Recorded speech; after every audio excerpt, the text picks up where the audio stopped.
অন্তর কাঁপে রে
আছে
এই জিলহজ মাসের প্রথম জুমায় মহান আল্লাহ জাল্লা শাআনুহু আজকে দৌলতপুর জামে মসজিদে আমাদের সবাইকে আসার বসার দুই এক মর্তবা আলোচনা শোনা তৌফিক দান করেছেন। সবাই জবান করে বলি আল্লাহুম্মা আমিন।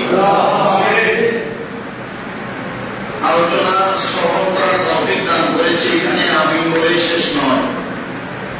মহান আল্লাহ তাআলা যেন এই আলোচনা শোনার পর আমাদের আমলে জিন্দেগিতে বাস্তবায়ন করা, এই আলোচনা শোনার পর এই আলোচনা আমাদের জীবনের প্রত্যেকটা পার্টে, প্রত্যেকটা দিক নির্দেশনায়, প্রত্যেকটা ধারাবাহিকতায় আমরা আমাদের এই আলোচনা শোনার পর বাস্তবায়ন করার তৌফিক যেন আল্লাহ দান করে। সবাই বলি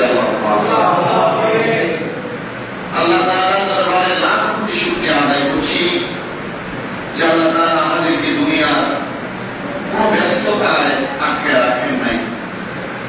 আজকে এমন অনেক মানুষ আছে যারা আজকে জুমার দিন ভুলে গেছে, শুধু জুমার দিন এটা ভুলে গেছে। আবার এমন অনেক বান্দা আছে জুমার দিন তাদের কর্ম বেড়ে যায়, কাজের ব্যস্ততা বেড়ে যায়। আবার এমন অনেক বান্দা আছে আল্লাহ তাআলা যাদেরকে এখন হসপিটালের মধ্যে ভর্তি অবস্থায় রাখছেন, তার হসপিটালে এখন ভর্তি অবস্থায় থাকা অবস্থায় যান, সুস্থ থাকা অবস্থায় দায়ী ছিলেন। কেন? তারা হসপিটালে ভর্তি না হলে মসজিদে আসতো না। আল্লাহ তাআলার দরবারে শুকরিয়া আদায় করি আমরা যাদেরকে আল্লাহ তাআলা ইয়াউমুল জুমআ, হাজ্জুল ফুকারা, জুমার দিন গরিবের হজের দিন আল্লাহ তাআলা আল্লাহর ঘর মসজিদের মধ্যে আসার বসার তৌফিক দান করেছে। যাদের জবান আছে মুহাব্বতের আওয়াজে করি আলহামদুলিল্লাহ। উপস্থিত হাজিরিন, আজকের এই জুমার আলোচ্য বিষয় হচ্ছে রাসূলুল্লাহ সাল্লাল্লাহু আলাইহি ওয়াসাল্লামের সুন্নতের অনুসরণ করা। আসল রাসূলের সুন্নতের অনুসরণ করার আগে ওই রাসূল সম্পর্কে আগে দিয়ে একটা কথা বলি। আপনারা যারা সাধারণ মুসলিম অথবা আম, এক কথায় ডিজিটাল বাংলাদেশ বলে না, ডিজিটালের দুনিয়া ধারাবাহিকতা নাম শুনেছেন কিন্তু তার ধারে কাছে নিজেদেরকে এখনো নেন নাই। আপনাদের অবগতির জন্য বিশেষ করে এই কথাগুলো জানা অনেক প্রয়োজন। কেন? আজকে একটা সপ্তাহ একটা সোশ্যাল মিডিয়ার মাধ্যমে একটা জিনিস এমন ভাবে প্রচার হচ্ছে যে কি মুহাম্মদ সাল্লাল্লাহু আলাইহি ওয়াসাল্লাম আল্লাহ তাআলার রাসূল। কিন্তু আল্লাহ তাআলার রাসূল যে তিনি রাসূল কখন হয়েছেন? তিনি রাসূল হয়েছেন যখন তিনার বয়স দুনিয়ার জিন্দেগিতে মাত্র 40 বছর বয়স। 40 বছর বয়স থেকে তার পরবর্তী সময় নাকি তিনি রাসূল। কিন্তু যারা আকাবের দিন ছিলেন, দিন বিল্লাহ ছিলেন, এক কথায় ইসলাম এবং কোরআন এবং সুন্নাহকে জাস্টিফাই করে যাচাই বাছাই করে আমাদের কাছে জানার মতো বুঝার মতো করে তৈরি করে আমাদের কাছে পাঠাইছেন। ওনারা বলেছেন আদামু বাইনাল মায়ে ওয়াক্তি, তিনি তখন থেকে রাসূল যখন আদম আলাইহিস সালাতু ওয়াস সালামের দেহটা মাটি এবং পানির সাথে মিশ্রিত ছিল। তো সিনারা পূর্বে আকাবের দিন ছিল, মানে দিন ইসলামকে আমাদের কাছে শ্রেষ্ঠ এবং ব্যাখ্যামূলক ভাবে প্রেজেন্টেশন করেছে। ওনারা বলছে আমরা যে নবীর উম্মত, ওই নবী আমাদের যিনি আদি পিতা আদম নবী, উনি নবী হওয়ার আগে আমাদের নবী তখন নবী ছিলেন।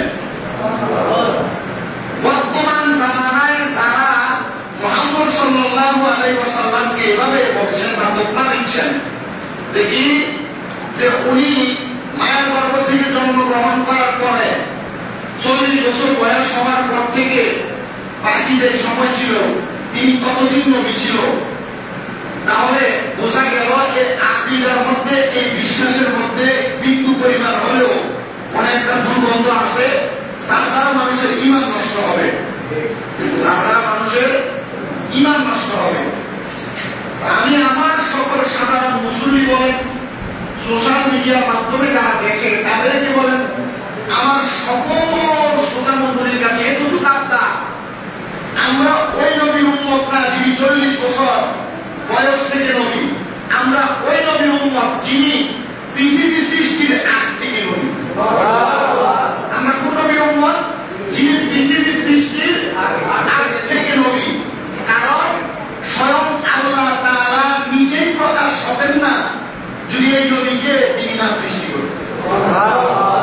তবে হুজুর তাহলে এটা দিয়ে কি বুঝাইলেন আল্লাহ তাআলা নবীকে সৃষ্টি করেই প্রকাশ হয়েছে? জি না, আল্লাহ তাআলা রাসূলুল্লাহ সাল্লাল্লাহু আলাইহি ওয়াসাল্লামের মাধ্যমে এই দুনিয়ার প্রত্যেকটা অঙ্গ প্রত্যঙ্গ, প্রত্যেকটা স্থানে স্থানে আল্লাহ ওয়াহদানিয়তের দাওয়াত পৌঁছানোর জন্য আল্লাহ তাআলার প্রেরিত রাসূলের রিসালাতের দায়িত্ব প্রচার করেছেন। ওই রিসালাতের দায়িত্ব প্রচার করায়া আল্লাহ তাআলা আল্লাহর ওয়াহদানিয়তের দায়িত্ব বিরাজমান করেছেন। তো বর্তমান জামানায় যারা আল্লাহর হাবিব সাল্লাল্লাহু আলাইহি ওয়াসাল্লামকে জন্মের 40 বছর বয়স থেকে পরবর্তী 23 বছর সময়কে নবী বলে, এর আগের সময় নবী ছিল না, অথবা কোন ধর্মের ছিল সেটা সম্পর্কে, অথবা কোন তাওহীদ মানত সেটা সম্পর্কে অবগত না বলে মুসলমানদেরকে খারাপ পথে অথবা বিভ্রান্তর পথে নিয়ে যায়, বদাকিদার পথে নিয়ে যায়। আমরা মানতে হবে এরা আসলে দাজ্জাল নামের শ্রেণী দাজ্জাল মুসলমানদেরকে বাতিল ফেরকা বানানোর জন্য প্রচেষ্টা চালাচ্ছে। কথা বলেন কেন? কারণ আল্লাহর হাবিব সাল্লাল্লাহু আলাইহি ওয়াসাল্লাম বলেছেন, কিয়ামতের পূর্বে এই সমাজের মধ্যে এমন কয়েকটা দল বের হয়ে যাবে যারা মানুষদেরকে ইসলামের সঠিক পথ থেকে, এক কথায় ইহদিনাস সিরাতাল মুস্তাকিম থেকে, সহজ সরল পথ থেকে ডাইভার্ট করে এদের সম্পদ, টাকা পয়সা, বিভিন্ন দিকের বিভিন্ন দিক নির্দেশনা, ভালো কথার মাধ্যমে এরা মুসলমানদেরকে তাদের আকীদাকে প্রমোট করার জন্য, তাদের খারাপ অথবা বদ উদ্দেশ্য আল্লাহ রাসূলের ব্যাপারে বিভিন্ন মন্তব্যকে প্রচার করার জন্য এরা মুসলমানদেরকে চেষ্টা চালিয়ে অন্যদিকে নিয়ে যাবে। তো আল্লাহর হাবিব বলেছেন, আমার উম্মতের মধ্যে, আল্লাহর হাবিব কিন্তু হিন্দু বলেন নাই, খ্রিস্টান বলেন নাই, সনাতন ধর্মাবলম্বী বলেন নাই, অন্য কোন ধর্মের মানুষের ব্যাপারে বলেন নাই। নবীজি বলছেন আমার উম্মতের মধ্যে, তার মধ্যে নবীজির উম্মতের মধ্যে ইহার একটা দল হবে। এই হাদিস আপনারা অনেক শুনেছেন, ওয়াজ মাহফিলে শুনেছেন, জুমার নামাজের বয়ানে শুনেছেন, অথবা বিভিন্ন আলেম ওলামার মুখে শুনেছেন। মিশকাতুল মাসাবি কিতাবুল ঈমানের অধ্যায় করে দেখলাম এই হাদিস অনেক লম্বা। নবীজি বলেছেন আমার উম্মতের মধ্যে ইহার দুটা দল হবে, যাদেরও মাথায় টুপি, পাগড়ি, শরীরে পাঞ্জাবি, লেবাসে অনেক সুন্দর দেখা যাবে, কিন্তু এদের মধ্যে এমন 72টা দল আলাদা হবে যাদের নামাজ সুন্দর, যাদের কি সুন্দর? নামাজ সুন্দর, রোজা সুন্দর, দান সাদকা সুন্দর, কথা সুন্দর, তিলাওয়াত সুন্দর, সব কিছু সুন্দর, কিন্তু এদের ভিতরে এমন একটি বড় খাসিয়ত কাজ করবে, বিরাজমান থাকবে, যার কারণে তারা নিজেরা জান্নাতে হবে দূরের কথা, এরা জান্নাতের সুঘ্রাণও পাবে না। ইয়া রাসূলুল্লাহ, তারা কারা, তাদের পরিচয় কি? আপনারা বলেন ওনাদের পরিচয় জানার দরকার আছে না? ওনাদের পরিচয় হলো সেটা যে আল্লাহ রাসূলের হাদিসই প্রমাণ করে, আল্লাহ তাআলা হাদিসের কুদসির মাধ্যমে প্রমাণ করেছে নবীজি সৃষ্টির আগে থেকে নবী, আর ওনারাই বর্তমান সমাজে বলছে যে না, নবীজি তখন থেকে নবী নয়, 40 বছর বয়স থেকে নবী। এই জন্য আমি আমার সব মুসল্লি, সব শ্রোতা মণ্ডলীদের উদ্দেশ্যে এতটুকু বলবো, আমরা এমন একজন নবীদের উম্মত, সেই নবীজিকে আল্লাহ তাআলা সমস্ত পৃথিবী সৃষ্টি করার পূর্বে সৃষ্টি করেছেন।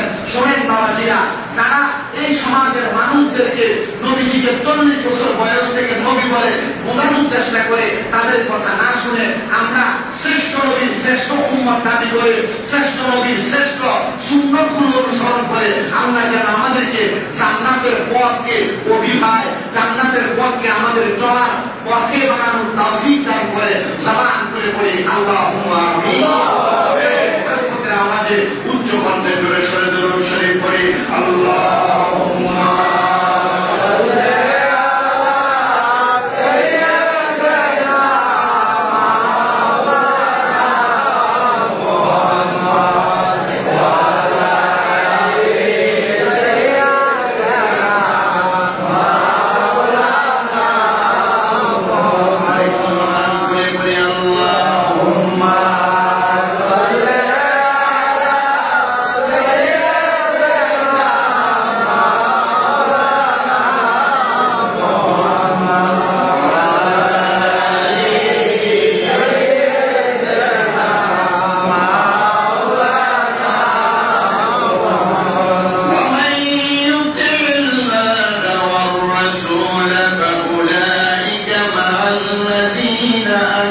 أنعم الله عليهم من النبيين والصديقين والشهداء والصالحين وحسن أولئك رفيقا زمان كله উচ্চকণ্ঠ জোরে জোরে বলেন আল্লাহু আকবার।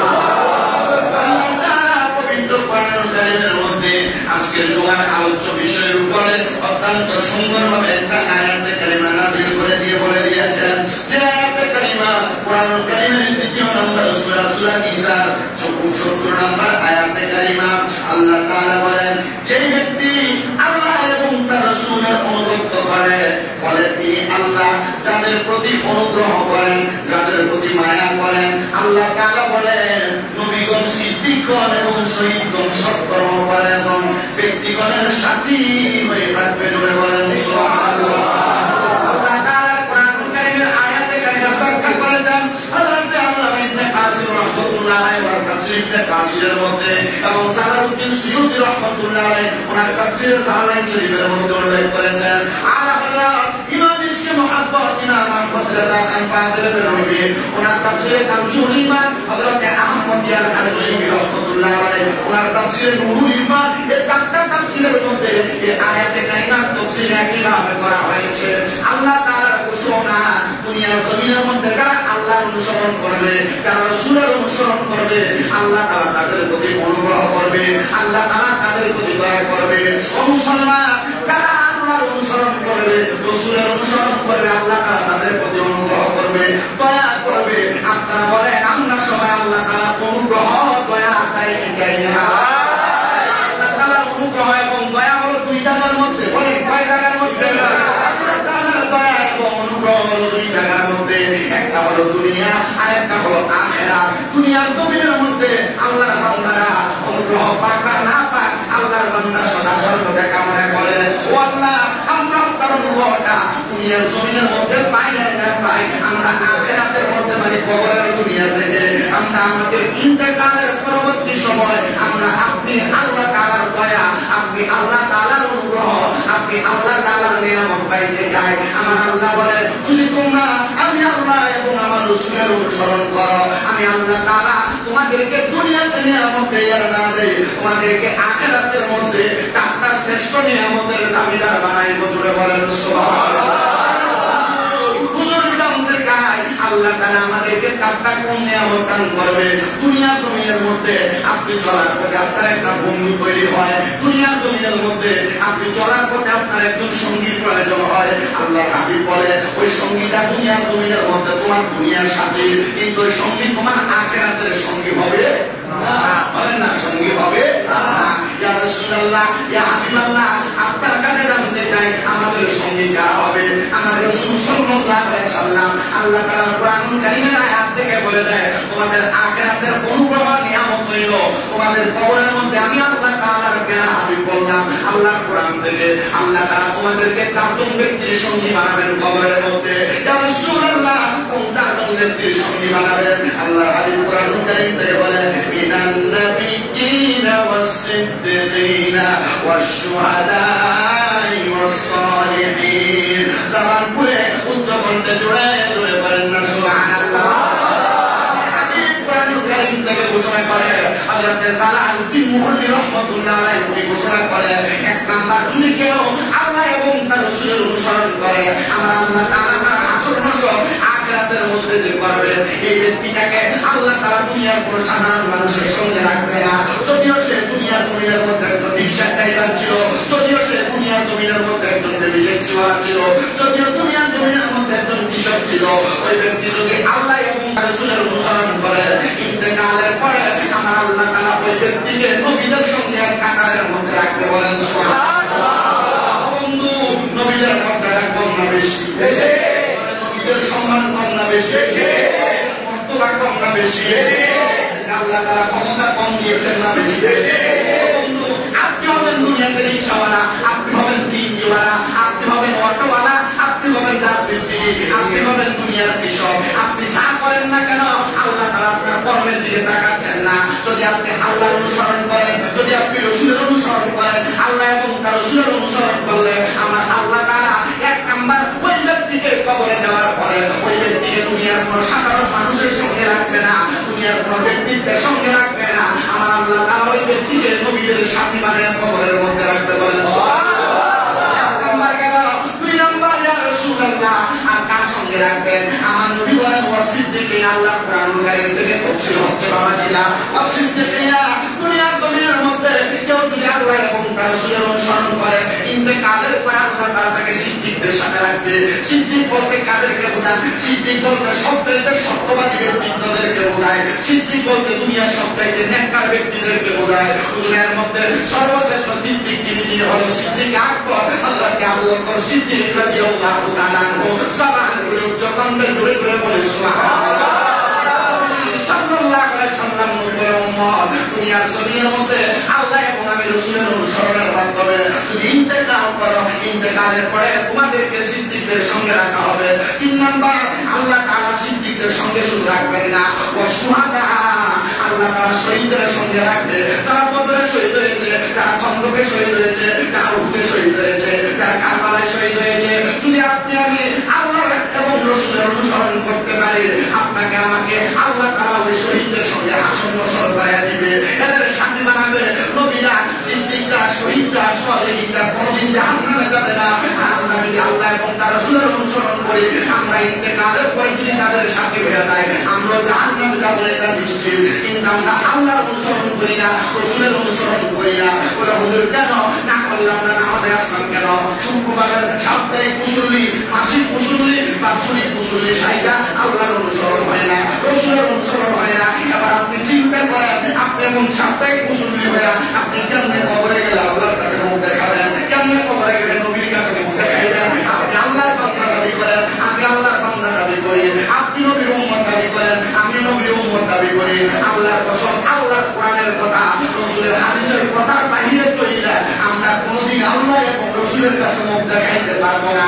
এবার আপনারা বলেন, আল্লাহ এবং তার রাসূলের কাছে মুখ দেখানোর জন্য, কবরে যাওয়ার পর জান্নাত পাওয়ার জন্য, নাজাত পাওয়ার জন্য আমরা সবাই আল্লাহ এবং তার রাসূলের পথ এবং মত অনুসরণ করা দরকার আছে না?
কিন্তু আল্লাহকে অনুসরণ করার মাধ্যম হলো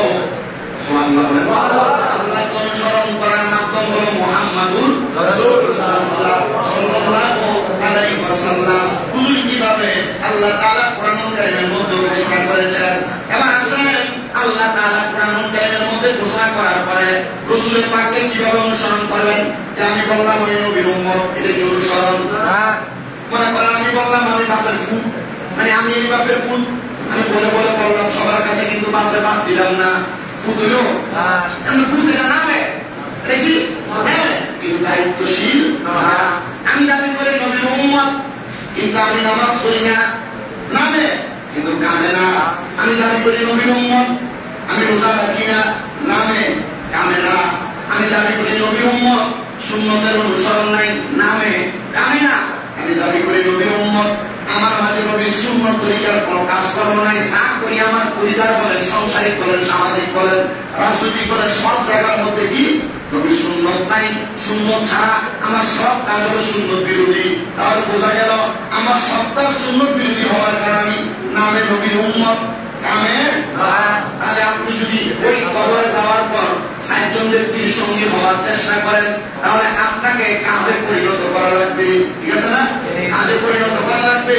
হুজুর কাজে পরিণত করলে কি হবে? আবার শুনেন, আল্লাহ নবী বলেন মান আহিয়া সুন্নাতাম মিন সুন্নতি ক্বাদ উমিতাত বাদি ফাইন্না লাহু মিনাল আজরি মিসলা উজুরি মান আমিলা বিহা মিন গায়রি আইয়ানকুসা মিন উজুরিহিম শাইআ। আল্লাহ নবী বলেন, শোনো দুনিয়ার মানুষের দলেরা, দুনিয়ার জমিনের মধ্যে কেউ যদি আমি নবীর সুন্নতের অনুসরণ করে, আমি নবী যা করেছি তা করে, আমি নবীর সুন্নতের অনুসরণ বাস্তবায়ন করে, আমি নবী যেভাবে নামাজ পড়েছি এভাবে পড়ে, আমি নবী যেভাবে রাস্তায় হেঁটেছি সেভাবে হাঁটে, আমি নবী যেভাবে কথা বলেছি সেভাবে বলে, আমি নবী যেভাবে সংসার পরিচালনা করেছি এভাবে করে, প্রত্যেকটা কাছে কাছে আমি নবীর কথা কাজ অনুসরণ করে চলাফেরা করে, এই সুন্নত অনুসরণ করার কারণে আল্লাহ তাআলা ওই ব্যক্তিকে অনেক পরিমাণ সওয়াব দান করবে। শুধু তাই নয়, সে যখন সুন্নতের আমল করবে সে যেন তার আরেকজন ভাইকেও করার কথা বলে। হুজুর লাভ কি?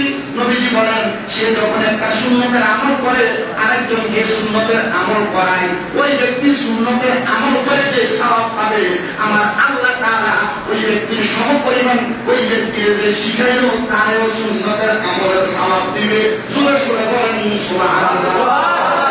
সামাজিকভাবে বোঝাই, আমি আপনাদেরকে জুমার মসজিদের মধ্যে ওয়াজ করে একটা সুন্নত শিক্ষা দিলাম। বাবাজিরা, কোনদিন আপনি চলার পথে রাস্তার মধ্যে অবহেলা ভাবে রাস্তার মধ্যে চলাফেরা অবস্থায় রাস্তায় খারাপ বস্তু যা দ্বারা মানুষ কষ্ট পাবে, আপনি এটা রাস্তা থেকে তুলে ফেলে দিবেন, এটা নবীর একটা সুন্নত। আপনি এটা ফালানোর কারণে আল্লাহ তাআলা আপনার আমলনামায় যে সুন্নতের সওয়াব দিবে, এই সওয়াব ফালাইছি কি মনে করেন, একটা ইট করে রয়েছে রাস্তায়, আমি এটা কি করছি? ফালাই দিচ্ছি, মানুষ কষ্ট পাবে মনে করি এটা সুন্নতের আমল করলাম। এই আমলের কথা আমি শুনছি আমার আরেক হুজুরের কাছে, তো শোনার কারণে আমি যে সওয়াবের কাজটা করলাম, এই সওয়াবের কাজটা করে মনে করেন আমি সওয়াব পাইলাম 100, এই 100 সওয়াব আমার আমলনামায় আছে। নবীজি বলছে এই 100 সওয়াব আমি পাওয়ার পরেও আল্লাহ তাআলা তার সমপরিমাণ 100 সওয়াব আমি যার কাছে শুনে সুন্নতের আমল করছি তার আমলনামায় নাই। অথচ যার কাছে শুনে আমল করছি আর যে আমল করছে তার আমলনামা থেকে বিন্দু পরিমাণ কাটা যাবে। এবার নবীজি বলছে শুধু তাই নয়, এটা তো করলো, এবার নবী কয় ওমান ইত্তাবা বিদআতান দালালাতা লা ইয়াদাহু আল্লাহু ওয়া রাসূলুহু কানা আলাইহি মিনাল ইসমি ওয়াল ইসমিল মিসালি আসিল আসানি মান আমিলা বিহা লা ইয়ানকুসা যালিকা মিন আওজারিহিম শাইআ। কিন্তু এমন ভালো কাজ সুন্নতের কারণে তো সওয়াব পাইলা, কিন্তু তোমার দ্বারা কেউ যদি কোনো বাজে কাজ করে, তোমার কথায় যদি কেউ কোনো খারাপ কাজ করে, এই খারাপ কাজ করার কারণে সে যা গুনাহ কামাই করবে তোমার আমলনামায় সেম গুনাহ হবে, তোমার আমলনামায় সেম গুনাহ হবে। অথচ যে গুনাহ করলো তার আমলনামা থেকে একটা গুনাহ কাটা যাবে না। মনে করেন রাস্তা থেকে সরাই দিলাম, আবার এমন অনেক মানুষ রাস্তার মধ্যে এমন কষ্টদায়ক বস্তু দেয়, এই যে আসলো কাল যে সময়টা মানুষ ধান করে না, ধান করে যে খের গুলা রাস্তাতে রোদে দেয়, দেওয়ার কারণে মানুষ চলার পথে কষ্ট হয় কিনা? মানুষ সরাই দেওয়া উত্তম কাজ, মানুষ হাঁটার পথে এমন কষ্টদায়ক বস্তু দেয়। নবী বলছে আমার কথায় অথবা তোমার কথায় কেউ যদি এমন কোন বদ কাজ করে, সে বদ কাজ করে যে গুনাহটা করলো, তুমি তাহলে বদ কাজ করতে শিখিয়ে দিছ, শিখিয়ে দেওয়ার কারণে তার যে গুনাহ হয়েছে তোমার আমলনামায় সে গুনাহ হবে। এবার সিদ্ধান্ত না আপনি বদ কাজটা করবেন না ভালো কাজটা করবেন। নবী কয় ভালো কাজ করলে প্রতিদান ভালো, খারাপ কাজ করলে প্রতিদান খারাপ। এবার আপনার কাছে আমার প্রশ্ন হলো বাবাজিরা, আমরা তো কেউ খারাপ কাজের প্রতিদান চাই না, আমরা চাই ভালো কাজের প্রতিদান। ভালো কাজের প্রতিদান হলো জান্নাত। এবার বলেন আমাদের সবার জান্নাতের দরকার আছে না নাই? বলেন জান্নাতের দরকার আছে না নাই? সাল্লাল্লাহু আলাইহি ওয়াসাল্লাম বললেন উম্মতের দরকার এবার তোমরা শুনে নাও, কুল্লু উম্মতি ইয়াদখুলুনাল জান্নাতা ইল্লা মান আবা ওয়া মান আতানি ফাকাদ আবা। আল্লাহর নবী সাল্লাল্লাহু আলাইহি ওয়াসাল্লাম বলেন যারা অস্বীকার করে তারা ব্যতীত আমি নবীর সব উম্মত জান্নাতি। ইয়া রাসূলুল্লাহ বুঝতে পারলাম, কিন্তু অস্বীকার করে কারা? নবীজি বললেন আমার ইতাআত যারা করে না তারাই অস্বীকার করলো। নবীজি আপনার ইতাআত যারা করে না আপনারা সবাই একবার উত্তর দিবেন আমরা কার বান্দা? আল্লাহ। আমরা কার উম্মত? আল্লাহ। নবীর উম্মত বলেন কার উম্মত? নবীর উম্মত। কিন্তু আমরা ইতাআত কিন্তু করি না, ইতাআত করি না। ইতাআত কি? অনুসরণ করা। ইতাআত করি না, অনুসরণ করি না। না করার কারণে আমরা কিন্তু দাবি করি, কিন্তু আমরা কাজে প্রকাশ না করার কারণে আমাদের এই দাবি করাটা কবরে যাওয়ার পর বৃথা যাবে। এজন্য নবী বললো যারা ইতাআত করলো তারা স্বীকার করলো, যারা ইতাআত করলো না তারা স্বীকার করলো না। ইয়া রাসূলুল্লাহ আমরা ইতাআত করতে চাই, মানে এক কথায় অনুসরণ অনুকরণ করতে চাই। তাহলে আবার বলেন ইতাআত অনুসরণ অনুকরণ করা নবীর যত সুন্নাত আছে আগে আপনাকে ঠিক হতে হবে। হুজুর কিভাবে ঠিক হবো? এবার আপনার স্বাভাবিক জীবনে চলার পথে মানুষ প্যান্ট পরে, শার্ট পরে, কিন্তু সুন্নত হলো পাঞ্জাবি পরা। সুন্নত কি? বলেন তো প্যান্ট শার্ট পরে হারাম না? বলেন না আপনার সুবিধা নাই তো আমি পড়তে থাকেন, কিন্তু এখন পড়ার যে স্টাইল হয়েছে আপনার প্যান্টে এটা পরার কারণে আপনি পয়সা তুলতে পারেন না, ঠিক আছে না? আপনি এটা পোশাক করতে পারেন না। আপনি শার্ট করতেছেন যখন এভাবে একটু হাতওয়ালা, তখন আপনি নামাজ পড়তে গেলে আপনার একটা সুন্দর করা হয়েছে কিভাবে আপনার সতর্কতা থাকে নাই, আপনার এভাবে পুরো হাত ডাকনা হয় নাই। আপনি প্যান্ট শার্ট করতেছেন এটা আপনার নিজের স্বাভাবিক বিষয়, কিন্তু সুন্নত কি পড়া? সুন্নত কি পড়া? পাঞ্জাবি পড়া।